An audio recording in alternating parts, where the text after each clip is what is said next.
क्या यूपी की सियासत में सोमनाथ की एंट्री से बीजेपी को कोई खास फायदा होने वाला है? आखिर ये कैसा इत्तेफाक है कि करीब 60 मिनट तक प्रधानमंत्री नरेंद्र मोदी और सीएम योगी आदित्यनाथ की सर्द धूप में मुलाकात होती है और फिर जब बीजेपी के कार्यकारी अध्यक्ष नितिन नबीन से मिलने योगी जाते हैं तो उन्हें शिवलिंग और नंदी भेंट करते हैं।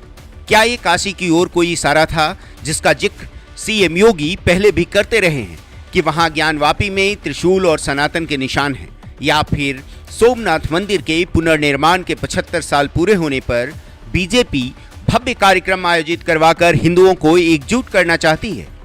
आखिर अचानक से मोदी 1000 साल पुराने इतिहास की बात क्यों करने लगे और नेहरू का झूठ जब मोदी ने पकड़ा तो कांग्रेस क्यों बिलबिला उठी?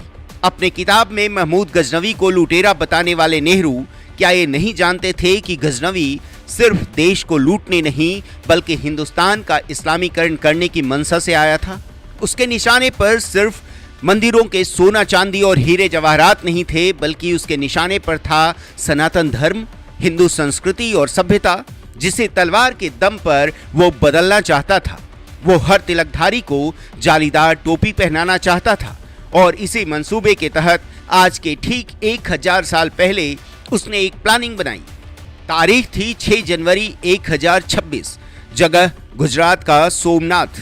आक्रांता महमूद गजनवी अपने सैनिकों को मंदिर तोड़ने का आदेश देता है, शिवलिंग को खंडित करने की साजिश रचता है, शिवलिंग के खंड को मस्जिद के फर्श पर लगवाता है ताकि वहां टोपी वालों के पैरों तले सनातनी आस्था को कुचला जाए। इसके बाद आते हैं कई मुस्लिम आक्रमणकारी, चाहे वो अलाउद्दीन खिलजी, सुल्तान मुजफ्फर या महमूद बेगड़ा या औरंगजेब। सबने सोमनाथ मंदिर की शांति भंग करने की कोशिश की, भगवान महादेव के भक्तों को ठेस पहुंचाई, जिसका परिणाम ये हुआ कि वो खुद मिट्टी में मिल गए।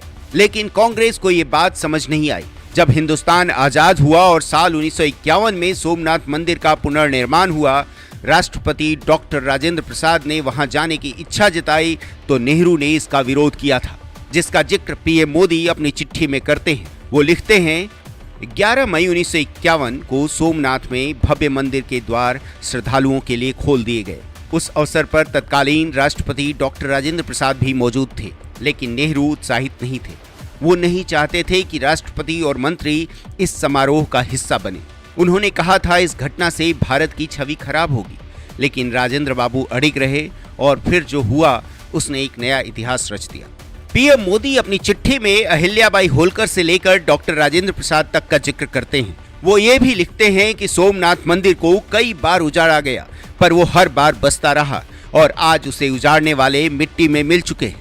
आज पूरा हिंदुस्तान सोमनाथ स्वाभिमान पर्व मना रहा है। स्वामी विवेकानंद भी कहते थे, दक्षिण भारत के प्राचीन मंदिर और गुजरात के सोमनाथ जैसे मंदिर आपको ज्ञान के अनगिनत पाठ सिखाएंगे।